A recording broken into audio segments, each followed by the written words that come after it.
independientes, ¿no? Sí. Uno sí creo que también de parte de estas instituciones, que me parece un interés sumamente legítimo redactar toda esa proclama, pero debió haberse hecho de una manera mucho más formal y no solamente pues lanzarla, firmen ustedes dónde. Creo que cada uno está haciendo pues de su parte, pero tendría que haberse planteado desde un inicio de una manera distinta. Y por otro lado, el papel del Jurado Nacional de Elecciones, Exacto, eso. completamente ausente. Varias idas y vueltas, varios debates emocionales, vamos así decirlo, pero a solo 2 semanas necesitamos saber de qué manera se van a hacer viables cada una de las propuestas. Claro. Y finalmente, ¿cuál es el impacto de estas idas y vueltas y no tener ya la fecha oficial de este debate? Tenemos a Carlos Meléndez Rosana en la línea, vía Zoom, ya lo vemos. ¿Qué tal, Carlos? Muy buenos días. Susana, Claudia, buenos días. ¿Cómo Bueno, están? además del debate, pero sobre todo lo que está en juego, ¿no? Lo que está en juego en un debate, además, que es el que todos esperamos, las propuestas, las ideas, pero me quedé muy impresionada con tu columna respecto al colapso del establishment. Digamos, esto no es una buena señal, ¿o sí? A ver, amplíanos un poco.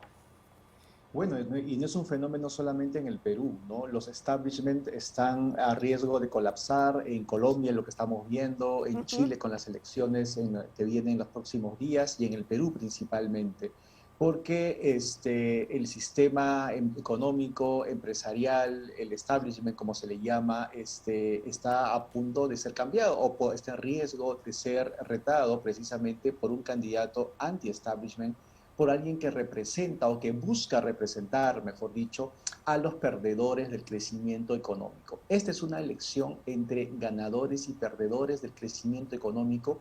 Cada uno de los dos bandos tiene un candidato y eso es lo que estamos viendo en estos días en el país. Pero en el caso peruano, me llama la atención que ese porcentaje que se identifica como perdedores dentro de lo que es este sistema, pues sea más del 50%, casi un 55%. ¿Qué es lo que ha fallado en todo caso?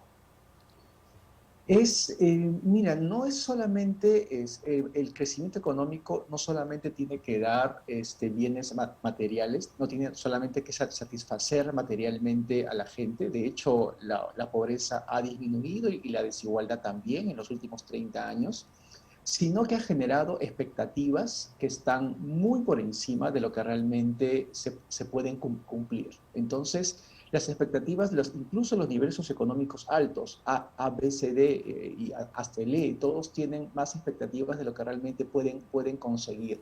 Entonces, hay gente que cree que no tiene nada que perder, a pesar de que puede tener algunas propiedades, como les dije, sienten de que estamos ante un momento en que pueden apostar por un desconocido o por un radical. El modelo no solamente ha fallado, diría sobre todo, en generar calma, satisfacción a nivel de las subjetividades. Ok, y a propósito de subjetividades que pueden quedar más claras dentro de lo que debe ser un debate con propuestas claras, ¿cuál es el impacto de a 15 días no tener un debate oficial, tener idas y vueltas y nos encerramos en este círculo emocional de generar un debate desde otra óptica?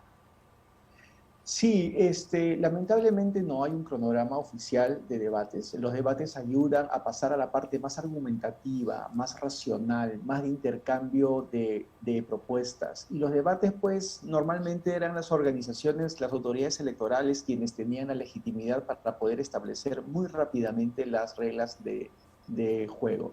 Claramente hay un candidato, que es el caso de Castillo, que nota que los debates no le convienen electoralmente. Las encuestas todas han demostrado que el encuentro en Chota ha favorecido de alguna u otra manera a la candidata Fujimori, y es por eso es que tenemos a un candidato reacio a dar esos espacios de deliberación, que son muy necesarios, sobre todo para los indecisos. Todas las encuestas muestran un porcentaje que fluctúa entre el 15 y el 20% de personas que no han decidido su voto o que están en el grupo de blancos viciados. Entonces, es ahí donde donde tienen que dirigirse ambas campañas, y los debates son muy útiles en ese sentido.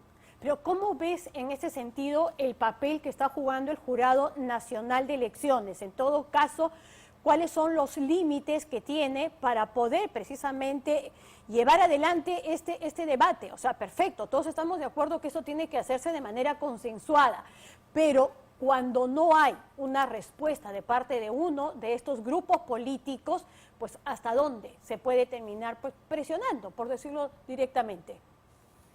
Lamentablemente no tienen los instrumentos normativos para poder presionarlo de una manera. Los debates son parte de instituciones informales, son parte de las costumbres, son parte de los buenos modales de la práctica deliberativa en una campaña electoral. El Jurado Nacional de Elecciones tiene que combinar a las dos fuerzas políticas a participar de ellos, pero lamentablemente no tiene los instrumentos para poder presionarlos. En realidad, si una institución es legítima, tiene el suficiente capital simbólico, por decirlo de un modo, la autoridad institucional y moral para poder establecer las reglas de juego. Esto vemos que está siendo cuestionado especialmente por uno de los candidatos, ¿no? Okay, hablemos un poco de lo que significa el impacto de estas últimas encuestas, de cómo se acerca Keiko Fujimori a lo que parecía una posición inamovible, con una ventaja, un margen mucho más grande. Hoy, en un aparente empate técnico, cada vez más cerca, ¿cuáles son los errores que han sido aprovechados de Keiko Fujimori y lo que podría pasar en las siguientes semanas? No cabe duda que el antifujimorismo es la identidad política más grande en el país. Sin embargo, está cediendo, ¿ok? El antifujimorismo, sobre todo el antifujimorismo de derecha, se está moderando, lo cual está permitiendo que se dé un caso pues inédito en nuestra política, que personas que se reconozcan como antifujimoristas, que detestan, que rechazan, que tienen distancias con el fujimorismo, terminen votando por una candidata fujimorista. Y Vargas Llosa es el mejor ejemplo de ello. Este fenómeno de Vargas Llosa a nivel de las élites intelectuales lo estamos viendo también en algunos sectores, sobre todo altos y sobre todo limeños, ¿no? Sectores antifujimoristas que han encontrado ninguna otra posibilidad que votar por la candidata del partido Fuerza Popular. Y eso es lo que está permitiendo reducir las distancias. ¿Okay? Yo no diría que estamos ante la elección del mal menor. Para mucha gente estamos ante dos males mayores. ¿Okay? La gente sigue rechazando tanto a Keiko Fujimori como a Pedro Castillo. Pero ante una elección de estos dos grandes males mayores, lo que están votando es en contra de lo que consideran el mal mayor que puede generar mayores problemas en el futuro para sus intereses. En todo caso, ¿sientes que estas cifras que están cambiando tienen que ver más con méritos o con falencias de uno de ellos? En ese caso, ¿hay méritos de Keiko Fujimori o falencias cada vez pues probablemente más claras de parte de Pedro Castillo? Incluso el hecho de no querer ir al debate. Exactamente, yo creo que tiene que ver con la inexperiencia del candidato Castillo, ¿no? Es un candidato que por primera vez se enfrenta a una elección de una magnitud más allá de un distrito. Su única experiencia como candidato había sido a la alcaldía de una jurisdicción distrital en Chota, ¿no? Entonces, esta inexperiencia de como candidato le está pasando factura. En cambio, al frente tiene a Keiko Fujimori, alguien que viene haciendo 3 segundas vueltas de manera consecutiva, y eso que no está en su mejor momento, en su mejor desempeño como candidata.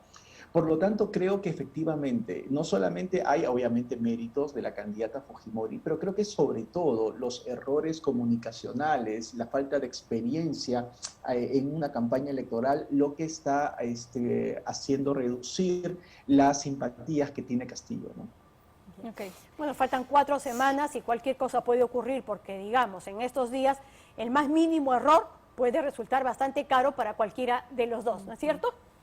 Así es, sobre todo en este contexto de donde una segunda vuelta suelen ser elecciones bastante competitivas. Y un dato importante, ¿no? Los electores que dicen que van a votar blanco o viciado o que son los indecisos terminan definiéndose al final de la campaña. Las últimas 2 semanas son claves y en ese sentido los debates presidenciales son claves para que la gente finalmente termine decidiendo por alguno de estos dos que se consideran males mayores dependiendo desde los intereses que tienen. Totalmente. Agradecerle a Carlos por haber estado esta mañana con nosotros. Nos acercamos Gracias, cada vez más. Claudia, gracias. No sabemos si este Gracias, sábado hay o no Carlos. debate afuera del penal, pero en todo caso estaremos a la expectativa. Así es, y sobre todo porque no es solamente es un tema, como nos estaba comentando Carlos, de buenas prácticas y de morales. Es un deber que se tiene con la ciudadanía. Entonces es un deber que le tenemos que exigir también nosotros a ambos candidatos. Bien. Gracias.